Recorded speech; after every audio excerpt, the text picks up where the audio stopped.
आपल्या सगळ्या महापुरुषांना सर्वप्रथम अभिवादन करून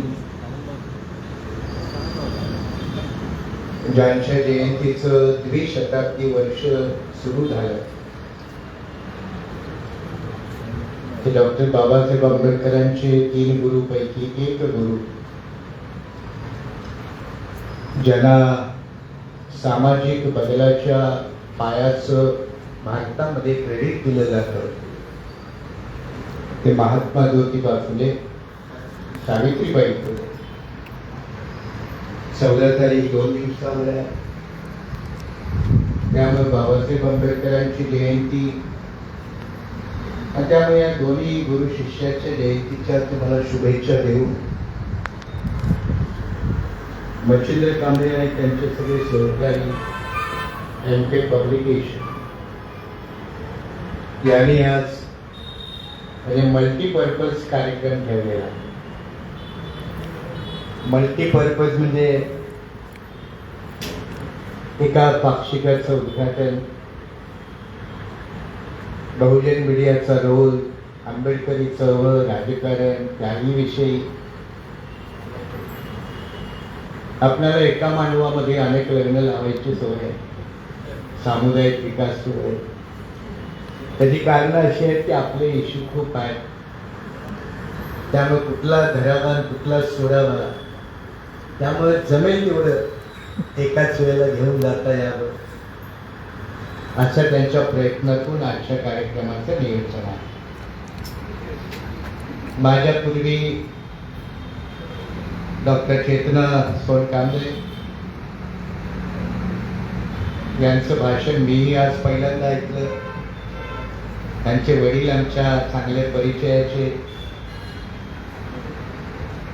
आणि त्यांचं भाषण ऐकलं. मी मच्छिंद्रला म्हणालो, कोल्हापूरकरांना एक चांगला वक्ता, एक नवीन वक्ता मिळाला. त्यामुळे त्यांनी अत्यंत सुसंबद्ध पद्धतीनं कमी वेळामध्ये जे तुम्हाला मार्गदर्शन केलं त्याबद्दल त्यांचं एकदा आपण टाळ्या वाजवून अभिनंदन करू. मच्छिंद्र कांबळे परिवार हा मुवमेंट जगणारा परिवार आहे. त्यांच्या पत्नी तिकडे आहेत, कन्या तिकडे आहे. हा सगळा परिवार चळवळ जगतो. म्हणजे आपल्या बहुतेकांची मुवमेंट कशी आहे, दरवाजापासून बाहेर. पुरुष माणूस संपला की तुमची मुवमेंट संपली. बाकीच्या मंडळीचा आमचा काही संबंध नाही. पण मच्छिंद्रचं तसं नाही. ते स्वतः लेखन करतात, मेहनत करतात. पत्नी तिथं काही राजकीय पिंड नाही, चळवळीची गरज म्हणून स्थानिक स्वराज्य संस्थेत उभे राहिल्या. तर म्हणजे त्यांचं आपण ह्या धाडसाबद्दल अभिनंदन करायला हवं. दोन्ही कन्या छानपैकी लिहितात, त्यांचे बुकलेट मी पाहिलेले आहे. त्यामुळे हा परिवार जमेल तेवढ्या पद्धतीनं, जसं सोनकांबळे मॅडम म्हणाले, प्रत्येकानं जमेल तेवढ्या पद्धतीनं आपल्या खांद्यावरती घेऊन जेवढं जाता येईल तेवढा प्रवास केला पाहिजे. आणि या प्रवासामध्ये मच्छिंद्र अगदी ती आपली एक फिल्म डॉक्युमेंटरी बनवली. काय नाव तिथं? वनवा बनवली. त्याच्यानंतर मला वाटतं आरक्षणावरती, भीमा कोरेगावरती बुकलेट आहे, पुस्तिका आहे. आणि नोकरीही सांभाळावी लागते, पोटाचं साधन म्हणून, व्यवसाय म्हणून नाही. आणि आता त्यांनी नव्या क्षेत्रामध्ये पाऊल टाकलं आणि समता दृष्टी बहुजन STM ठिकाणी का सुरू केलं त्याचंही विवेचन त्याने केलं. त्यामुळे आणखी एका नव्या क्षेत्रामध्ये पदार्पण, त्यांना आपल्या सगळ्यांच्या वतीनं शुभेच्छा. आणि नवीन नवीन क्षेत्र अजून खूप आहेत, त्याच्यातही त्यांनी पदार्पण करावं. ती ताकद, ती शक्ती त्यांना प्राप्त हो अशी आपण अपेक्षा करूया आणि शुभेच्छा करूया. खरं म्हणजे मच्छिंद्र कांबळे तसे ताकाला जाऊन लपवणारे नाही. त्यामुळं जरी समता दृष्टी बहुजनाचा उद्घाटन सोहळा असला तरी त्यांनी विषयाला हात घातला आणि नेमकं दुःखावरती बोट ठेवलं. खरं म्हणजे राजकारणी मंडळी असं करत असतात, पण विदाऊट राजकारणी मंडळी पण डायरेक्ट करत असतात.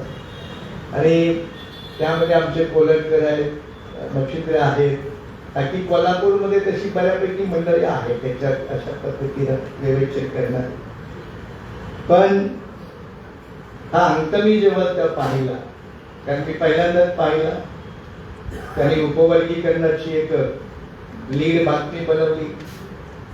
स्थानिक स्वराज्य संस्थांमध्ये आंबेडकरी चळवळीची पीछेहाट का बातमी बनवली आणि माझी एक इंटरव्ह्यू पण लावली आवाज इंडियाची. आपले पद्माकर उपळेकर यांचा संविधानिक मूल्यावरचा लेखी लावला. आणि मग इराण इस्रायल युद्धापर्यंत आजकाल तो करंट इश्यू आहे. म्हणजे अगदी बहुआयामी स्वरूपाचं एक नवीन भाषिक यांनी लॉन्च केलं. प्रयोग करणं महत्वाचं, प्रयोग किती चालतात, यश अपयश काळाच्या पोटामध्ये, पण प्रयत्न करणे हे फार महत्वाचं. त्याबद्दलही त्यांचा आपण जोरदार टाळ्या वाजवून आमचे पद्माकर उपळेकर पहिल्यांदाच भेटले, पण चळवळीत राहिल्यावर सगळे ओळखतच असतात एकामेकांना.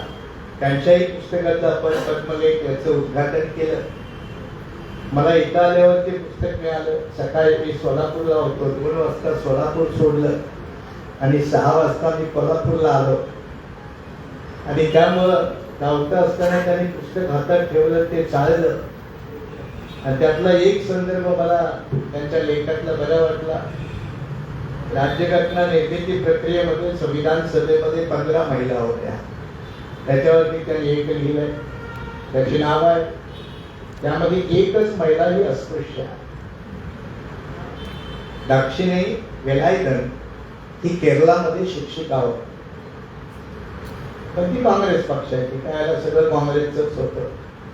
त्यामुळे त्या 15 महिलांमध्ये ही एकमेव महिला आहे जी अस्पृश्य होती. पण तिचं बाबासाहेबांशी काही कनेक्शन नव्हतं, कारण तिचे सगळे कनेक्शन गांधीजीशी होते, काँग्रेस पक्षाचे होते. कारण केरळमध्ये त्याला आंबेडकरी चळवळ नव्हती, फारसा प्रभावी नव्हता. बाबासाहेब आंबेडकर केरळला पहिल्यांदा गेले 1935 साली. ही केरळमधले श्रीनारायण गुरु यांची यंग विंग होती, SNDPची यंग विंग, युवा विंग.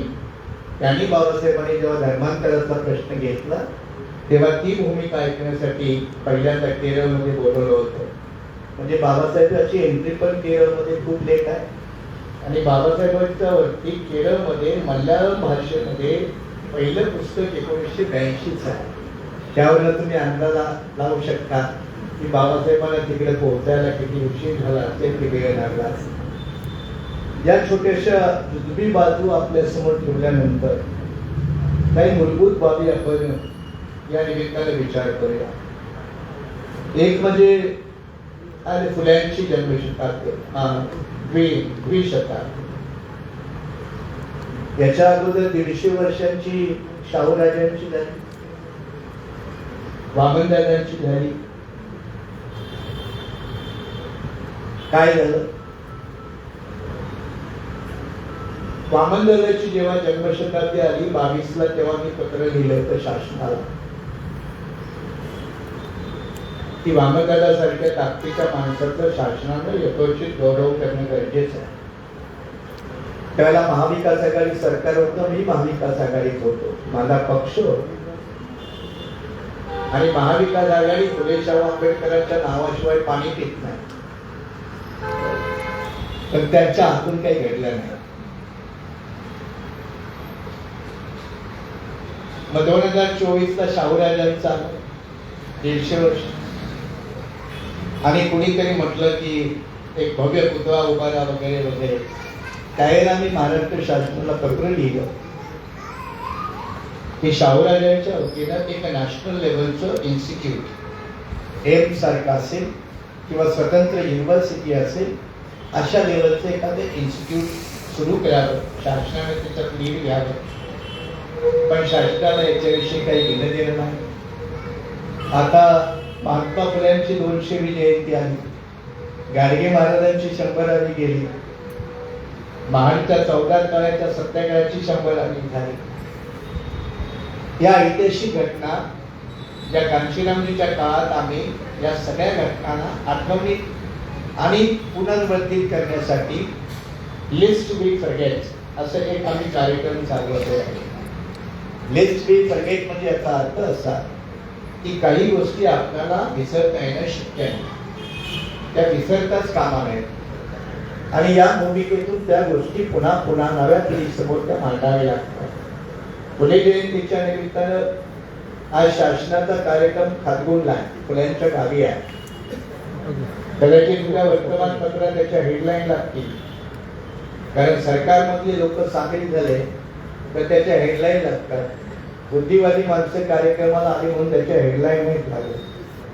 ही आपली शोकांतिका आहे आणि त्यामुळं फुल्यांच्या विषयी या 200व्या जयंती वर्षामध्ये इथलं शासन, इथली व्यवस्था फुल्यांना किती न्याय देईल हा मोठा वादाचा प्रश्न आहे. त्याच्यावरती शंका, आणि शंका घेण्याचं कारण असं की फुल्यांना आजपर्यंत न्याय नाही दिला. आता न्याय नाही दिला म्हणजे आपण एक टोकन म्हणून उदाहरण घेऊ. टोकन म्हणून आजकाल भारतरत्न द्यायची सगळ्यात मोठी पद्धत सुरू झाली. ज्याला कुठलीही पदवी नाही त्याला सुद्धा भारतरत्न देण्यासाठी आग्रह असतो.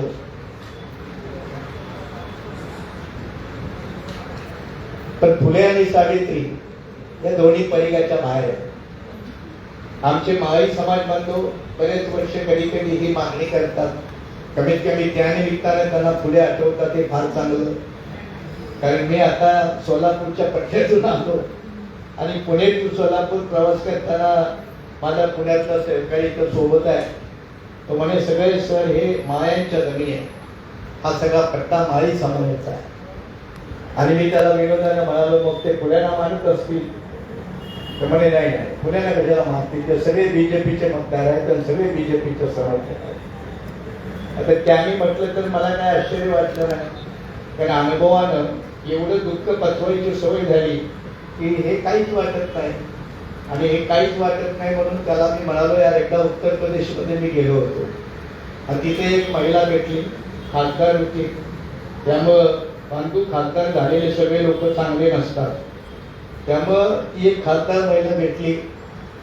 त्या महिलेला म्हटलं बाई तुझं नाव काय? ती म्हणाली माझं नाव सावित्रीबाई फुले. म्हटलं तू कुठल्या पक्षात आहे? ती म्हणे मी बीजेपीच्या पक्षात आहे. मी बीजेपीची खासदार आहे. मग आता मी तिला विनोदाने म्हटलं बाई तू एक तर नाव बदल, नाहीतर पक्ष बदल, नाहीतर भविष्य काळात इथले ब्राह्मणी इतिहासकार असे लिहितील की सावित्रीबाई फुले बीजेपीच्या लोकसभा खासदार होत्या. एवढं वाईट या काम या देशात करू शकतं. थोडक्यात अर्थ असा की महापुरुषांच्या बाबतीतला हा विपर्यास हा आपली एका आता परंपरेचा भाग झाला. म्हणजे मी कल्पना करू इच्छितो की आज देवेंद्र फडणवीस फुल्यांच्या जयंतीविषयी काय बोलले असतील, खातगुंडला होते, काय बोलले असतील. तर फुल्यांनी फार चांगली शाळा काढली, पुढे म्हणता येणार नाही की आम्ही टिकवू शकलो नाही. ते काय म्हणतील तर फुल्यांनी अस्पृश्यासाठी पानवटे खुले केले. अनेक ठिकाणी आमच्या राज्यात अजूनही बंदी आहे, तो एक वेगळा भाग आहे. फुल्यांनी स्त्रियांच्या उद्धाराचं काम केलं. आम्ही फार चांगलं काम करतोय, पण आमचं सरकार केंद्रातलं आता सांगते शबरीमाला मंदिरामध्ये स्त्रियांनी यायचं नाही. काय सांगणार, काय सांगणार? म्हणजे आता या महापुरुषांच्या जयंत्या, पुण्यतिथ्या हा एक पारंपरिक उत्सवाचा भाग व्यवस्थेतल्या लोकांसाठी झाला. आता जेव्हा व्यवस्थेतल्या लोकांसाठी हा भाग झाला तेव्हा या महापुरुषांच्या अनुयायांची जबाबदारी हजारो पटीने वाटते की त्यांनी आपला सांस्कृतिक बदलाचा, विद्रोहाचा इतिहास तो पुन्हा मांडणं, त्याला जपणं, त्याचं स्वतंत्र अस्तित्व ठेवणं हे त्याच्यासाठी गरजेचं आहे. मग त्याच्यासाठी आमच्यासारखे बळी गेले तरी चालतील, आम्ही खासदार होऊ काय नाही काय, आमदार होऊ काय नाही काय, आम्हाला काही फरक पडत नाही. कारण आम्ही आमच्या त्या उज्ज्वल, त्या बदलाच्या, त्या विद्रोहाच्या परंपरा जिवंत ठेवणारे आम्ही खरे हाडाचे कार्यकर्ते आहोत. त्यामुळे आम्हाला त्या बाकीचं घ्यायचं काही घेणं देत नाही. फुले आणि आंबेडकर एकाच घडीतले. नुसते फुले आंबेडकर काय, चाळवकापासून बुद्धापासून अगदी महावीर परवा जयंती झाली आणि हे दिन सगळे एका कडीतले बरे एकटेच आहेत का?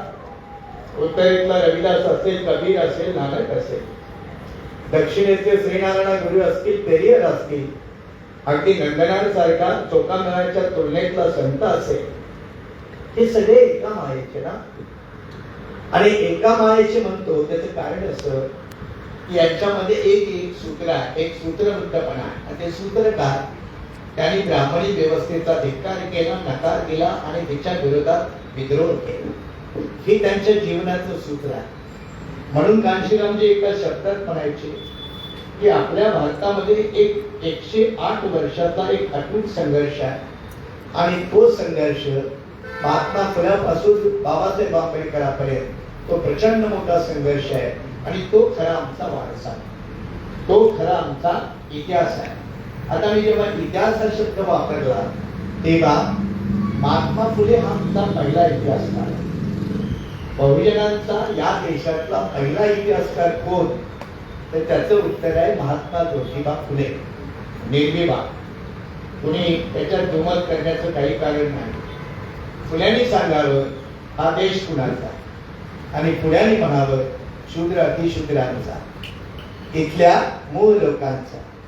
फुल्याने म्हणावं या देशाचं नाव काय आणि पुढ्याने सांगावं या देशाचं नाव बलिस्तान.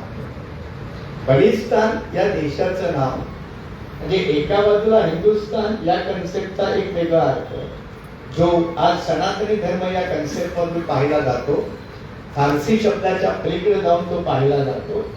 तर एका बाजूला हिंदुस्थान या शब्द प्रयोगाचं जे काही त्यांना अभिप्रेत आहे आणि फुल्यांना अभिप्रेत असणारा बलिस्तान हा फुले बलिस्तान मानतात.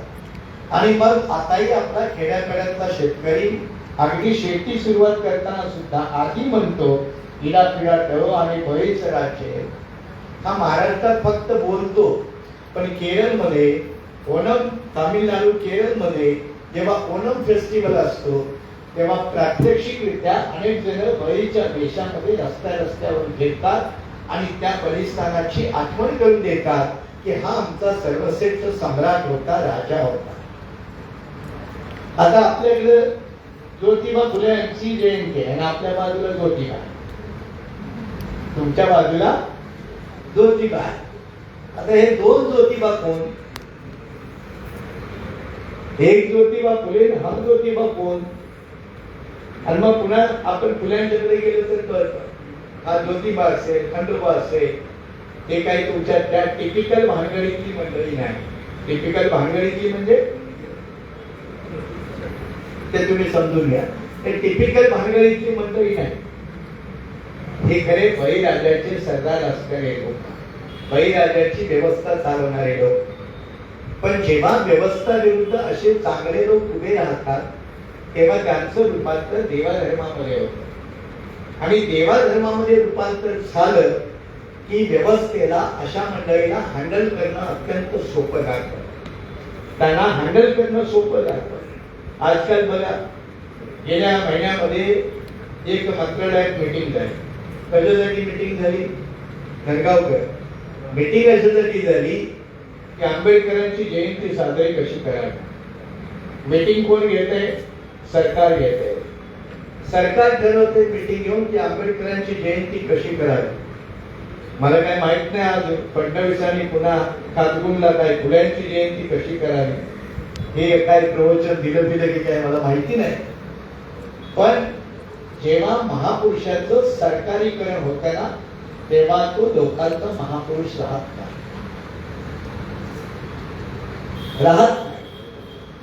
त्याच्यावरती एक विडंबनापर्यंत एक लिहिलेलं आहे कोणीतरी आणि त्याच्यावर मग शिरवाडकरांची का कोणाची तरी एक छोटी कविता आणि त्यामध्ये गांधी, टिळक आणि आंबेडकर 3 फोटो भिंतीवर आणि मग तिघही परेशान होऊन बोलतात एकामेकाशी. फोटो मधले तिघ जण एकामेकाशी बोलतात. त्यामध्ये टिळक म्हणतात आजकाल मला कोणीच विचारत नाही, मी नुसता सरकारी शाळेच्या भिंतीवरच आहे. टिळकांचं दुःख बघून गांधी पण म्हणतात मी तरी व्यक्त न झालेलं का, मी व्यक्त होतो. ते म्हणतात माझी तरी काय असती ते माझ्याही मागं सरकारी भिंतीशिवाय कोणी नाही. आणि मग दोघं उत्साहानं किंवा थोडस वेगळ्या भावनेनं बाबासाहेबांचे फोटो का बघून म्हणतात आजकाल दिवस यांचे आहेत आपले काय खरं नाही.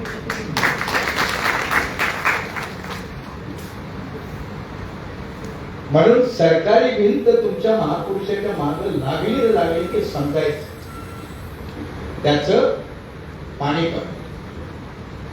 आणि ही पाणीपत करण्याची वेगळी पद्धत आहे.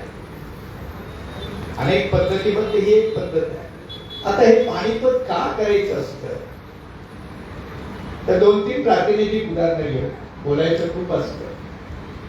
बाबासाहेबांनी मनुस्मृती दारली तुम्हाला सगळ्यांना. कल्पना कुणाची? कल्पना कुणाची? फुल्यांची. फुल्यांची इच्छा होती मनुस्मृती दार. फुल्यांना जमलं नाही किंवा ते घडलं नाही त्यांच्या हातून. तर त्याने इच्छा व्यक्त केली होती की या मनुस्मृतीचं दहन केलं पाहिजे का. आणि मग त्यांचा एक अभंग आहे, एक रचना आहे. जाळावा मनुग्रंथ शूद्रा करुणी अनर्थ मानवता नासवेली वर्ण भेदाची माऊली. मनुस्मृती म्हणजे वर्ण भेदाची माऊली. फुल्यांची इच्छा होती. फुल्यांची इच्छा पूर्ण केली बाबासाहेब. ही गुरु शिष्य, ही गुरु शिष्याचं नातं आहे. आरक्षण धोरण, आरक्षण धोरणाचे आरक्षण धोरण म्हणजे बहुजनांसाठी आरक्षण धोरण. जनक कोण? महात्मा ज्योतिबा फुले. आयडिया भारतामध्ये प्रपोगेट करणारे पहिले कोण? Mahatma Jyotiba Phule. Duke of Connaught आला पुण्याला, भेटले फुले.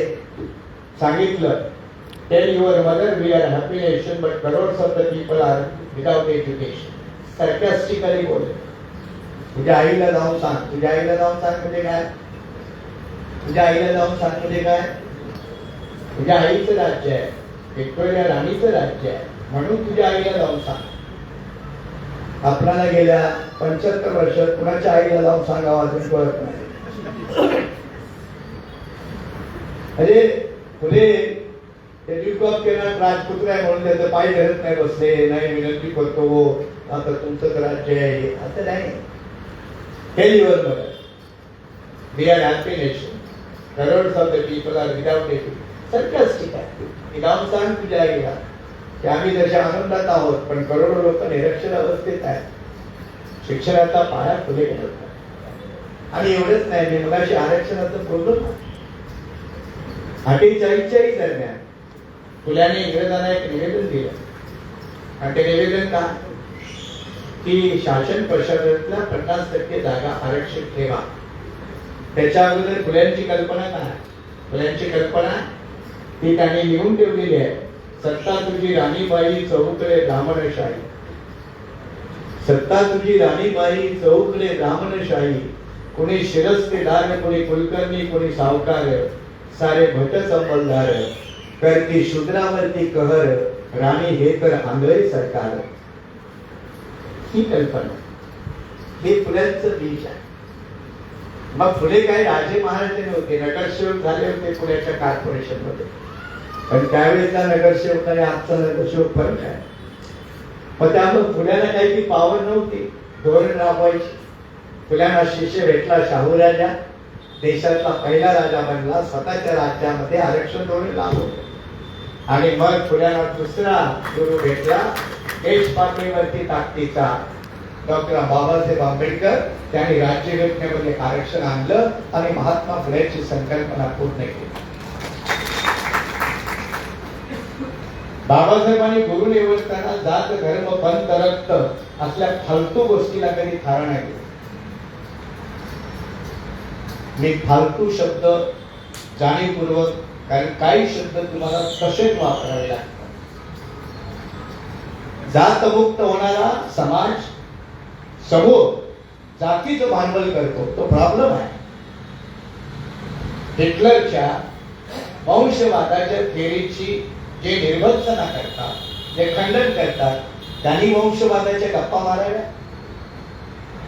रक्तावरनं श्रेष्ठता असते ते ब्राह्मणवादाचं सूत्र ज्याने आपण आयुष्यभर खंडन करतो त्याने रक्तावरनं माणसाचं मूल्यमापन करा. हा गाढव का? म्हणून बाबासाहेब त्याच्या पलीकडे गेले. बाबासाहेब त्याच्या पलीकडे गेले म्हणून त्याने गुरु स्वीकारले. कवी, बुद्ध, फुले. जाती धर्म काय आहे? कबीराचा कालखंड कुठला? काही भेटबीट आहे? नाही. बुद्ध कालखंड कुठला? बाबासाहेबांचं एक मोठं वैशिष्ट्य आहे बघा. हे अजून अनएक्सप्लोर्ड मटेरियल आहे, खूप अजून बाहेर यायचं आहे. बाबासाहेबांचं एक सगळ्यात मोठं वैशिष्ट्य बघा, बाबासाहेबांकडं जगातल्या मोठ्या विद्यापीठाच्या पदव्या, MA, PhD, DSc, DLitt, LLD, बॅरेटला. त्यांच्या गुरुकडे कुठल्या पदव्या आहेत? त्यांच्या गुरुकडे कुठल्या पदव्या आहेत? आपल्या भारतातल्या लोकांना एखाद्या पाश्चिमात्य माणसाला गुरु मानल्याशिवाय मोठा होता येत नाही. पाश्चिमात्य माणसाला गुरु मानायचं म्हणजे मोठा. बाबासाहेबांचं मोठेपण, एवढ्या मोठ्या जागतिक विद्यापीठाच्या पदव्या असताना बाबासाहेबांनी गुरु कुणाला मानावं? तर बुद्ध, फुले, आंबेडकर, बुद्ध, फुले आणि कबीराला मानावं. त्याच्यात बाबासाहेबांचं पण मोठेपण किती आहे? आणि बाबासाहेब फुल्यांना गुरु मानतात, मग फुले किती ताकदीचे असतील आणि फुले किती ताकदीचे असतील याचं उदाहरण एक बाबासाहेबांनी दिलं. कधी दिलं? बाबासाहेबांचं भाषण रानडे, गांधी आणि जिना. रानडे, गांधी आणि जिना हे पुण्यामधलं त्यांचं गाजलेलं भाषण पुस्तक रूपामध्ये आहे. त्यामुळे आता एखाद्याच्या जन्मदिवसाला जातो तर आपण काही वाईट बोलत नाही ना. त्यामुळे रानडेच्या जयंतीला गेलो बाबासाहेब काही वाईट बोलतील का? चांगलेच बोलले. पण त्या भाषणाचा जो बॅकग्राऊंड आहे की जगामध्ये महापुरुष कुणाला म्हणावं, हु इज द ग्रेट मॅन, आणि मग त्याची तुलना करताना बाबासाहेबांनी जो कॅनव्हास मांडलाय तो अगदी Alexander the great, Napoleon Bonaparte अशी मोठमोठी व्यक्तित्व यांचा परामर्श घेत घेत घेत घेत कसोट्या लावत whether Ranade was a great man इथपर्यंत आले. रानडे ज्या अर्थानं मोठे होते का इथपर्यंत आले आणि सकारात्मक उत्तर देताना म्हणाले रानडे सुद्धा मोठे व्यक्ती होते. आता या रानडेला फुल्यांनी फटकारलं होतं हे तुम्हाला माहिती आहे का? रानडे जज होते. रानडे आणि फुले समकालीन आहेत. रानडे आणि फुले समकालीन. आणि रानडे एकदा भाषणात कुठेतरी म्हणाले की आजकाल शेतकऱ्यांची परिस्थिती फार चांगली आहे. कोण म्हणाले? रानडे. आता रानडे म्हणजे जज, ते जज होते. ते म्हणाले आजकाल शेतकऱ्यांची परिस्थिती फार चांगली आहे. आणि मग फुल्याने आसूड ओढला. फुल्याने रानड्यावरती आसूड ओढला आणि ते म्हणाले महाशय तुम्हाला शेतकऱ्यांच्या विषयी काय कळतं? आता हा संदर्भ बाबासाहेबांनी टाळला. बाबासाहेबांनी टाळला हा एक भाग. दुसराही संदर्भ बाबासाहेबांनी टाळला. कुठला? फुले बालविवाहाला विरोध करायचे हे तर तुम्हाला माहिती. बालविवाहाला विरोध करायचे. आणि रानडेंचं दुसरं लग्न हे मात्र 9 वर्षाच्या मुलीबरोबर झालं होतं. 9 वर्षाच्या मुलीबरोबर. मग ते पुण्यातलं भाषण संपलं आणि मग एक जाणकार श्रोता बाबासाहेबांना म्हटला की बाबासाहेब तुम्ही रानडेची तुलना जगातल्या मोठ्या माणसाबरोबर केली, फार चांगला आहे, पण फुल्यांच्या बरोबर का नाही केली? दोघं समकालीन. आणि बाबासाहेब म्हणाले रानडेची जर तुलना फुल्यांच्या बरोबर केली तर रानडेमध्ये शिल्लक काय नाही. रानडेच्या मध्ये शिल्लक काय नाही.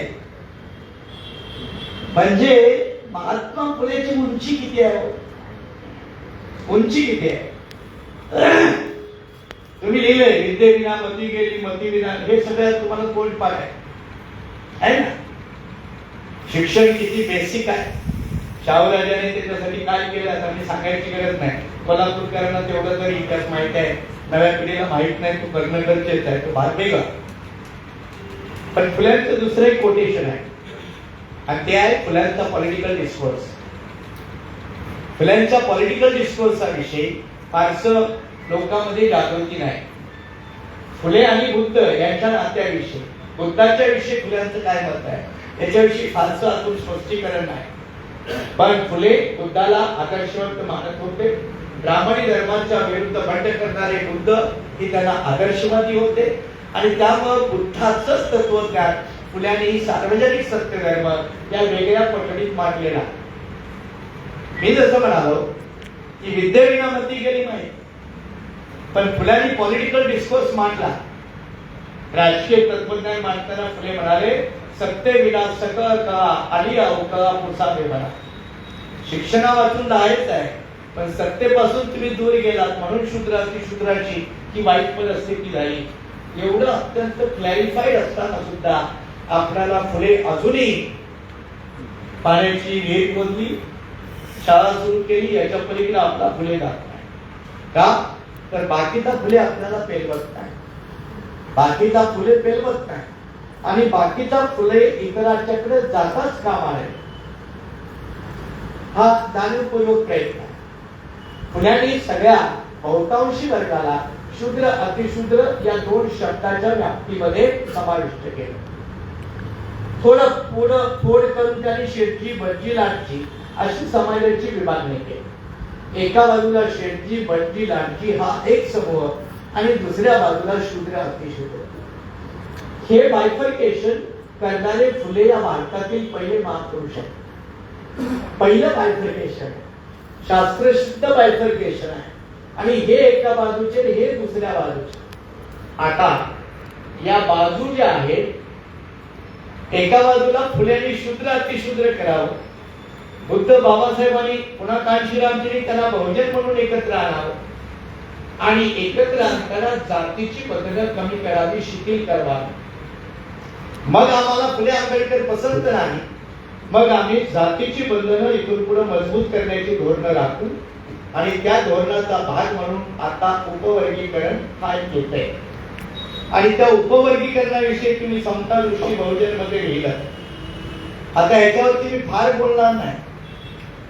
लोक म्हणतील तळागाळातल्या माणसाला आरक्षण मिळालं पाहिजे, त्याच्यासाठी एक वाटा बाहेर काढला तर काय वाईट आहे? काही वाईट नाही. आरक्षणाचा वाटा शिकलेल्या वर्गालाच मिळतो, न शिकलेल्या वर्गाला मिळत नाही. मग तुम्ही कोणत्याही जातीमध्ये जन्माला आहे, तुम्ही महार जातीमध्ये या, बौद्ध जातीमध्ये या, मातंग चर्मकार ढोर वडार बेलदार कुठल्याही जातीमध्ये या, तुम्ही जर शिक्षित नाही तर तुम्हाला आरक्षणाचा लाभ नाही. मग ते वेगळं ठेवा किंवा एकत्र ठेवा. नंबर 1, महाराष्ट्रामध्ये 4 लोकसभेच्या जागा आहेत. शेड्यूल कास्टच्या 58 जाती आहेत. त्याचं पुढं काय करावं? रिझर्वेशन इन प्रमोशन मध्ये रोस्टर एकच असतं, रोस्टर उपवर्गीकरणाच्या आधारावर नसतं. म्हणजे उद्या एखाद्या सरकारी कर्मचाऱ्यात पदोन्नतीचा प्रश्न आला तर रोस्टर एससी साठी येईल किंवा एसटी साठी येईल, रोस्टर उपजातीसाठी येत नाही. वाद कोण करणार? भांडण कोण करणार? एकामेकाच्या उराव कोण बसणार? कळलं? आता याच्यात आणखीन एक धूर्त कारस्थान आहे. धूर्त कारस्थान काय? अनेक लोकांचं म्हणणं आहे की आता बौद्धांनी आपली जात महार म्हणून लिहावी जनगणनेत. हे चाललंय का? इकडे पण चाललंय ना. त्यांच्या पाठीमागे त्यांचा हेतू काय माहिती आहे? हेतू आहे की बौद्धांनी महार लिहिलं पाहिजे, म्हणजे कमीत कमी महाराजच्या माध्यमातून एससी ची लोकसंख्या वाढेल आणि 13 वर्ण जे गेल्या 10% धरली ती 10%च्या ऐवजी 13% होईल. आता बौद्ध महाराष्ट्रातलं एससीच्या लिस्ट मध्ये आहे बरं का. तो काही वेगळा नाही, तो लिस्टच्या बाहेर नाही, कायदेशीर पोझिशन आहे.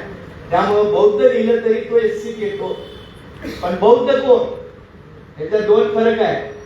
बौद्ध म्हणजे आमची सुषमा अंधारे, ही कुठल्या समाजातून आहे? कुठल्या समाजातून आहे? कोल्हाटी. तर ती कोल्हाटी समाजातून आहे. मग तिला काय लिहावं लागेल? धर्मबौद्ध लिहावं लागेल. जात कुठली लिहावी लागेल? कोल्हाटी लिहावी लागेल. लक्ष्मण माने भटके विमुक्त ते धर्मबौद्ध लिहितील, जात काय लिहावी लागेल? खडकाळी. आणि नागपूरच्या रूपा कुलकर्णी बौद्ध आहे, रूपा कुलकर्णी, त्यांना धर्म काय लिहावा लागेल? बौद्ध. जात काय द्यावी लागेल, या टेक्निकल गोष्टी सगळ्या विचारात घेऊन. पण सरकारला याचं काही घेणं नाही. आम्हाला राजकीय फायदा होतोय, 2-4 लोक इकडून तिकडून आवाज देत आहेत. सध्या त्यांची बऱ्यापैकी आमदार बिमदार आहे, आमची वोट बँक त्यांच्यात चांगली आहे. मग घटनात्मक आरक्षण नीतीचा राजकारणासाठी, क्षुद्र राजकारणासाठी, उत्थानासाठी नाही, क्षुद्र राजकारणासाठी जर वापर होत असेल तर मग त्याच्याविषयी प्रश्न निर्माण होतोच, ते भविष्यात होतील. आणि त्यामुळं फुल्याने शूद्र अतिशूद्र म्हणून एकत्र करावं, बाबासाहेबांनी वेगवेगळ्या संकल्पनेच्या माध्यमातून एकत्र करावं. आणि आता सरकारची धोरणं, तुम्ही एकत्र झालात आम्हाला त्रास होतोय, तुम्ही एकत्र झाला फार खराब लोक आहे, त्यामुळे तुम्ही वेगवेगळे राहा. मग वेगवेगळे राहण्यासाठी आम्ही वेगवेगळे हातखंडे आणू. मग त्याच्यासाठी जात व्यवस्था इंटरनली कशी मजबूत होईल, आरक्षणाचा वापर करून तुम्ही एकमेकांच्या विरोधात कसे उभे राहाल, अशा पद्धतीचे शिस्तबद्ध प्रयत्न इथून पुढे होत राहतील. आता मी तुम्हाला दुसरा याच्यातली उजवी बाजू सांगतो.